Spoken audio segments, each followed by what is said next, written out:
Good day po mga bayang karerista. February 20, 2026, Friday at Metro Turf Club. Start time at 5:30 p.m.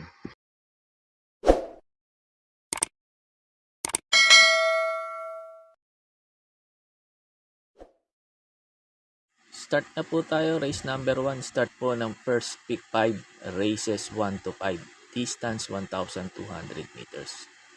First pick 5 po tayo. Race number 1 kasi po sa araw ng Friday. 8 races po tayo. Race number 1. Numero 7. Hot Babe. Ito para po sa akin dito sa race number 1. Susuluhin ko na po to. Pero pag may mga kursunada po kayo dito, ay dagdag nyo lang po. Last run ni Hot Babe, nag-barrier to. Nagpreba ng 1.15.8 dun sa barrier niya. Bandera to kaso sumigunda lang siya kasi hindi naman halos binigyan si Kabayo. Baba sa laban nito ni Hot Babe kasi ito yung couple entry ni Lucky Mama. Ito yung nakikipaghabulan sa kay Lucky Mama sa una. Saka mabilis na Kabayo to. Tingin ko wala namang gaano mabilis ngayon na pwede ka agad pagpahirap sa kanya sa unahan. Saka maiksi distansya 1,200 meters. Kaya papabor dito sa Kabayo na to. Saka malaking Kabayo to. Itong numero 7 na to, Hot Babe. At tingin ko wala na rin paunahin talaga to. Kaya po sa race number 1 pagkatapos ng info ko dito, in-upload ko po yung barrieran nito ni Hot Babe para magkaroon po kayo ng idea kung susuluhin nyo po ba o magpo-protection pa kayo. Kaya po sa race number 1, itong numero 7 Hot Babe, para po sa akin, susuluhin ko na po. There, upon racing Gulisa, James Quick will pick up Hot Babe. Right outside now is Charlotte Fox and Queen Lighting, but it's still Hot Babe. At least by some 3 lines to pick up now is Queen Lighting. Racing really outside Charlotte Fox and Gulisa. But up below the still Hot Babe. 2 lengths lead now from Queen Lighting, racing really outside Charlotte Fox and Gulisa, the Macy forward. And as they round last 8 mile forward, it's still Hot Babe. The least myself 4 lengths now, followed by Queen Lighting. And about past the last 400 now, it's still Hot Babe. The least myself 2.5 lengths, followed by Queen Lighting. Charlotte Fox, and bring up now is Gulisa. Now on to the finish now. The still Hot Babe, putting up now Queen Lighting. Now for the outside to take the leader. It's now Queen Lighting for the outside, followed by Hot Babe. The long way back, Gulisa and Charlotte Fox, but it's still Queen Lighting. And finally, Queen Lighting, Hot Babe, Gulisa, and Charlotte Fox.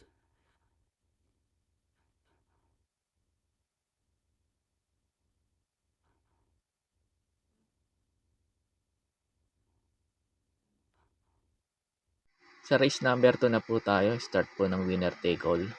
Races 2 to 8, distance 1,200 meters. Dito sa race number 2, pili ko numero 5, make no mistake. Parang nabababaan ako sa grupo na to.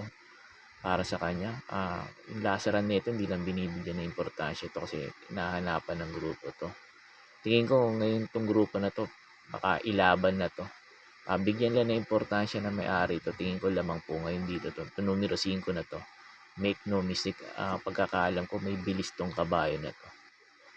Tapos second choice ko na rin yung numero 8, Luke Skywalker. Ito maganda position niya, last to enter. Saka gustong-gusto nito manakbo sa labas. Pag maganda sinalida nito at hindi maganda hindi ilaban yung 5, tingin ko ito mauuna. Yung numero 8 na to, Luke Skywalker. Pag ito napabayaan nila, tingin ko malaki chance makatapos ng karera to. Ito numero 8 na to, Luke Skywalker. Kaya po sa race number 2, pang-primera ko po numero 5, make no mistake. Tapos second choice ko po numero 8, Luke Skywalker. Sa race number 3 na po tayo, start po ng pick 6. Races 3 to 8, distance 1,200 meters. Pang-primera ko dito yung tingin kong babandera, numero 2 sa Lynx Pride. Pag ito hindi hinabo nila Success of Times, Moderna, tingin ko malaki chance makatapos ng karera to itong numero 2 na to, Lynx Pride. Last run nito, kay Footloose, nakipaghabulan lang to kala Popoy and Basha sa ating Marengo. Tingin ko, ngayon parang lamang ngayon dito to. Hindi nila hinabol sa unahan. Tapos second choice ko na rin yung numero 5, La Republica. Tingin ko ito pwede makinabang dito sakaling maghabulan sa unahan sila Lins Pride, Success of Times. Tingin ko papabor dito numero 5, La Republica. Tapos pandihado ko numero 4, Barayong. Ito si Barayong, lasaran na itong ganda ng tinakbo. Pagkakaalam ko si Migunda to. Tingin ko papabor din dito kay Barayong. Tingin ko ito yung mga pwede makarimate rito yung numero 4 na to, Barayong. Kaya po sa race number 3, pampremera ko po numero 2, Lins Pride. Second choice ko po numero 5, La Republica. Tapos pandihado ko po numero 4, Barayong. Sa race number 4 na po tayo, start po ng second pick 5. Races 4 to 8, distance 1,200 meters. Pampremera ko dito yung sakay ni Sarate. Numero 7, Barik na. Dito magaling ko si Barik na sa Metro Turf. Tingin ko papabor pa sa kanya to. Sakali maghabulan si Bang Bilibin may made base sa unahan. Kasi ito si Barik na, disunod na kabayo rin naman to. Basta maganda lang isalida. Tapos second choice ko na rin yung numero 2, Bang. Yung sumigunda kay Distant Thunder. Ito maganda tinakbo nito last run. Wag lang mag-over o confidence yung hinete. JR De Ocampo. Tingin ko malaki rin chance na ito manalo rito. Numero 2 na to, Bang. Tapos pang tersero ko na rin yung numero 3, Believe in Me. Ito bigyan lang na importansya na may-ari ito. Tingin ko malaki chance na ito manalo dito. Tingin ko pag binigyan ng importansya ito, walang pauunahin to si Believe in Me dito kasi mabilis to. Inaayaw lang tong kabayo na to. Kaya po sa race number 4, pampremera ko po numero 7, Barik na. Second choice ko po numero 2, Bang. Tapos third choice ko po numero 3, Believe in Me. Sa race number 5 na po tayo, start po ng pick 4. Races 5 to 8, distance 1,200 meters. Dito sa race number 5, pag may kursunada po kayo, lalo na't mga diado, dagdag nyo lang po. Kasi itong numero 2 na to, Calculus, ito para po sa akin dito sa race number 5 ay sosolohin ko na po to. Last run nito, mabigat ng kalaban nito, sila Lucency, Reverse Merger. Kaya tingin ko lamang ngayon dito to. Last run nito, bumandera to. Inunahan niya kagad si Reverse Merger. Ngayon, tingin ko wala naman ako nakikitang gaano mabilis na pwede kagad humabol sa kanya. Si Bid for Fame, tingin ko hindi naman kaya ni Calculus nito kasi ang alam ko doon magaling to sa kabila. Kaya tingin ko itong numero 2 na to, lamang na lamang ngayon dito to. Basta bigyan lang ng importansya na may-ari ito at huwag ang lokohin. Tingin ko patok po dito to. Itong numero 2 na to, Calculus. Kaya po sa race number 5, itong numero 2, Calculus. Para po sa akin, dito sa race number 5, sosolohin ko na po. Sa race number 6 na po tayo, sa last DD plus 1, distance 1,200 meters. Ito sa mga nagtitipid at kulang sa puhunan, pwedeng solohin to. Ito numero 6 na to, Light from the East. Basta bigyan lang na importansya na may-ari ito. Tingin ko malaki chance ang manalo dito to. Itong numero 6 na to, Light from the East. Tingin ko siya babandera dito. Kasi yung cluster hindi maganda position niya. Nasa gitna baka maiwan. Pero tingin ko ito na rin nahabol sa kanya. Itong numero 4, cluster. Pero pag hindi naman siya nauna, pwede rin naman isunod to si Light from the East. Kaya tingin ko lamang po dito to. Itong numero 6 na to, Light from the East. Nag-protection lang ako. Kasi baka biglang iayaw o hindi bigyan ng importansya yung numero 6. Yung numero 8, Spellbound. Ito, so tested din dito sa Metro Turf kasi kadalasan ng takbo na ito dun sa kabila, sa PJC. Ngayon, maganda position niya nasa labas. Tingin ko mag-aabang lang to. Ito numero 8 na to, Spellbound. Kaya po sa race number 6, pampremera ko po numero 6, Light from the East. Tapos second choice ko po numero 8 o pang-protection, Spellbound. Sa race number 7 na po tayo sa last double, distance 1,200 meters. Pampremera ko dito yung numero 7, Blame the Ghost. Ito si Blame the Ghost, pati dilemma na sa kanya. Tingin ko maganda itatakbo nito. Tingin ko rin baka makinabang siya rito sakali maghabulan si Tenacity sa kasi Blue Thunder sa unahan. Si Blame the Ghost may bilis din naman to. Tingin ko baka makasabay din kagad to. Tapos second choice ko, numero 2, hot legs. Tingin ko ito, pwedeng rumimate rito. Saka pagdihado to, magaling to eh. Kaya tingin ko may panalo rin to dito, numero 2 na to, hot legs. Tapos third choice ko na rin po yung numero 4, may Dad Bogart. Ito pag maganda sinalida nito at nakasabay, tingin ko ito pwede umupset sa kanila. Itong numero 4 na to, may Dad Bogart. Last run nito, naiwan lang to. Pero nakarimate naman to kasi yun nga lang ang layo ng iniwan kasi.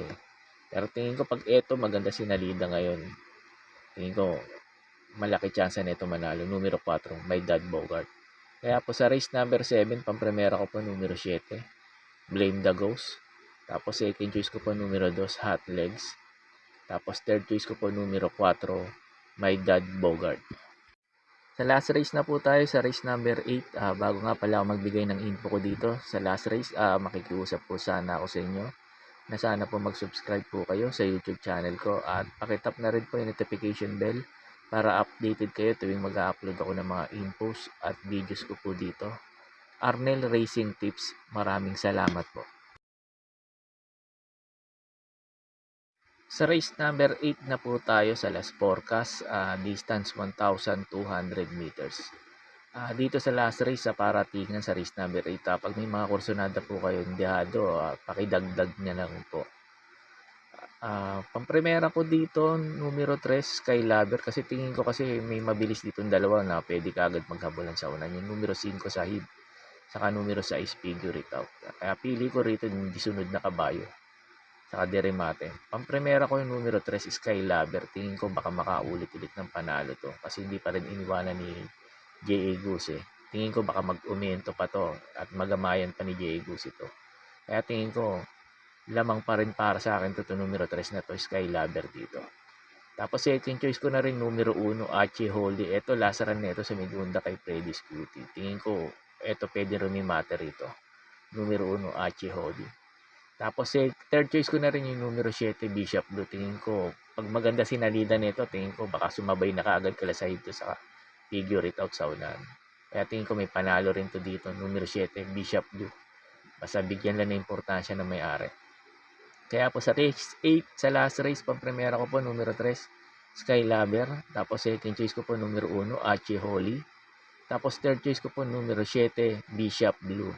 Yun lang po, and good luck and happy racing po mga bayang karerista. Pagkatapos nito yung mga pa-shoutout nyo po. May pa-shoutout po si Sir Jun Buscas. Pinapa-shoutout niya yung mga karerista dyan sa Popoy's OTB. At si Boss Teban, yung owner ng OTB, ng Popoy's OTB, si Madel Nateller, Betor Sani, Paring Dencio, Gadok, Kuya Jun, Mang Ted, Kuya Ben, Cabo, Kuya Boy, Ariel, Monmon, Emar, Jojo, Romel, Dennis, si Kagawad Bogart ng 2026. Shoutout po sa inyo mga sir. At siya din, Sir Jun Buscas, shoutout din po sa iyo at maraming salamat po. May pa-shoutout po si Sir Nestor Ambrosio, pinapa-shoutout niya si Bobet Sringal at Jimmy A. Shoutout po sa inyo Sir Bobet at Sir Jimmy. At sa din Sir Nestor Ambrosio, shoutout po sa inyong tatlo at maraming salamat po. May pa-shoutout po si Sir Ronnie De La Cruz ng from Greece. Pinapa-shoutout niya yung anak niyang si Randall ng Caloocan. Si Randall ng Caloocan, maraming salamat po sa walang sawang pagtangkilik sa YouTube channel ko. At sa din Sir Ronnie De La Cruz, shoutout po sa inyong dalawa ng anak mo at maraming salamat po. Shoutout po sa inyo Sir Alfonso Horado Jr. Sir Alfonso Horado Jr., shoutout po sa iyo at maraming salamat po. Shoutout po sa inyo Sir Dante Ulatan from Balukok, Apalit, Pampanga. Shoutout po sa inyo Sir Dante Ulatan at maraming salamat po. May pa-shoutout po si Sir Manuel Tandes. Pinapa-shoutout niya lagi yung pisa niyang si Boyet Flores ng Balik-Balik at kumpare niyang si Robbie Santos ng Galas QC. Shoutout po sa inyo Sir Boyet Flores at Robbie Santos at Manuel Tandes. Shoutout po sa inyong tatlo at maraming salamat po. Shoutout po sa inyo Madam Angeline Raso. Madam Angeline Raso, shoutout po sa iyo at maraming salamat po. May pa-shoutout po si Ayesa Alce. Pinapa-shoutout niya yung daddy niyang si Edwin Alce. at mga karerista ng Caloocan. Shoutout po sa inyo dyan, Sir Edwin Alce at lahat ng karerista ng Caloocan. Shoutout po sa inyo at sa din Ayesa Alce. Shoutout din po sa iyo at maraming salamat po.